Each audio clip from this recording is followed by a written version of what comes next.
Oi, pessoal, tudo belezinha? Como é que vocês estão? Tudo jóia?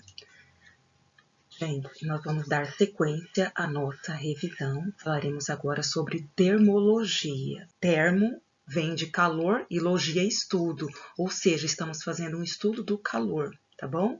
Na realidade, é o ramo da física que estuda o calor e seus efeitos sobre a matéria. Ok, para que nós possamos entender muito bem sobre termologia, primeiramente a gente precisa recordar como é que a matéria se comporta. Então, imagina que nós estejamos falando sobre a matéria no estado sólido. Então, vamos pegar como exemplo essa célula unitária, onde nós temos um átomo de zinco sendo ligado a dois átomos de oxigênio. Tá? E aí essa célula, ela vai se repetindo no espaço até que você tenha totalmente um sólido montado. Muito bem? Para que nós possamos falar de temperatura, nós precisamos imaginar então que não apenas um estado sólido, mas que toda a matéria, todos os átomos, eles se agrupam ordenadamente, tá? Eles se organizam no espaço para formar então as substâncias, os átomos, as moléculas, todas elas se organizam. Tá? Então, para que nós possamos estudar o que é temperatura, a gente precisa, exemplo, quando você toca em objeto, você tem a sensação que ele está morno ou que ele está quente, né? Então, para isso a gente precisa recordar que esses átomos, eles se agrupam. É como se nós tivéssemos molas, tá? Então, essas molas, elas são, você imagina, é uma imaginação. Na realidade, não existem essas molinhas. Elas têm as ligações entre elas, tá? Mas que não são necessariamente molas. Essas molas estão aí para representar que esses átomos, eles têm um certo grau de agitação. Beleza? Então, vejam aqui, essa aqui é uma representação, ok? De como que os átomos eles se encontram na natureza. Então, não existe um átomo que está totalmente em repouso absoluto, não. E a esse grau de agitação térmica desses átomos, dessas moléculas, que a gente, então, dá o nome de temperatura, tá? Então, o que a temperatura ela faz? A temperatura ela vai medir esse grau de agitação térmica desses átomos ou moléculas que compõem um corpo.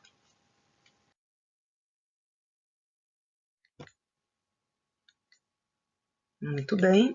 Sendo assim, quanto maior for a agitação térmica desses átomos, maior será a sua temperatura. Então, observe nesse primeiro exemplo. Então, você tem aqui um sólido, né? Então, nós temos neve. E como é que esses átomos eles estão? Em repouso? Não. Observem que eles têm um certo grau de agitação, tá? E quanto maior for a temperatura, maior será esse grau de agitação térmica. Calor, né?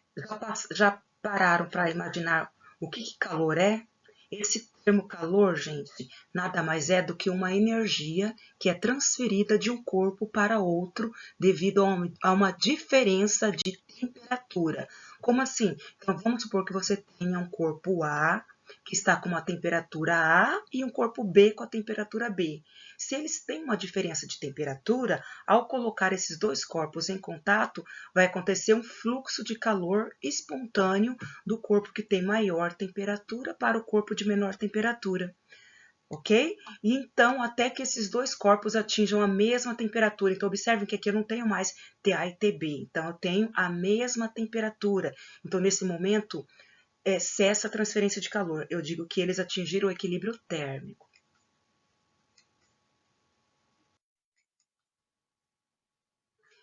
Muito bem, mas para eu medir a temperatura, eu preciso conhecer o quê?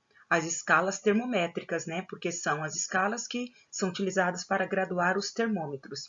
Existem basicamente em uso 3 escalas, tá? Que são as escalas Celsius, as escalas Kelvin e as escalas Fahrenheit, que a gente vai falar sobre como é utilizado essas escalas, como que a gente faz a graduação delas. Vamos falar agora sobre escalas termométricas, tá? toda escala termométrica, ela precisa de dois pontos fixos. Eu chamo eles de ponto de gelo e ponto de vapor, tá? Muito bem.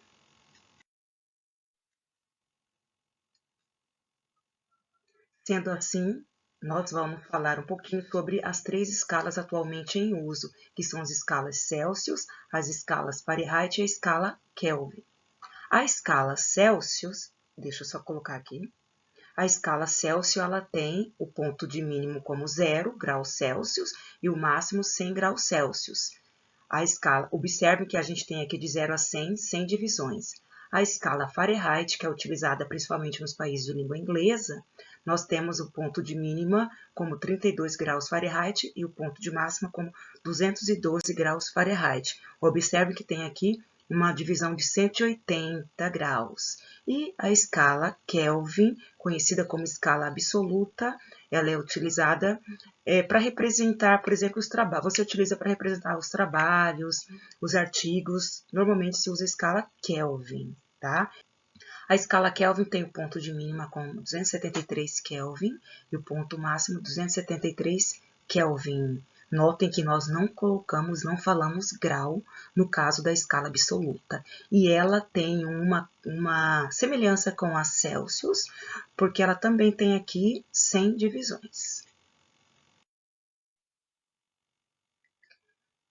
Tá? Para eu construir, então, uma escala, o que eu vou precisar? Eu preciso comparar de duas a duas, tá? Então, digamos que eu tenho uma escala X e uma outra escala Y. Eu quero saber qual é a equação de conversão entre as duas.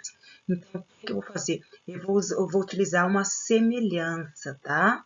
Nas extremidades, eu vou colocar o ponto mínimo, tá? X1 e Y1, e lá na ponta eu vou colocar X2 e Y2.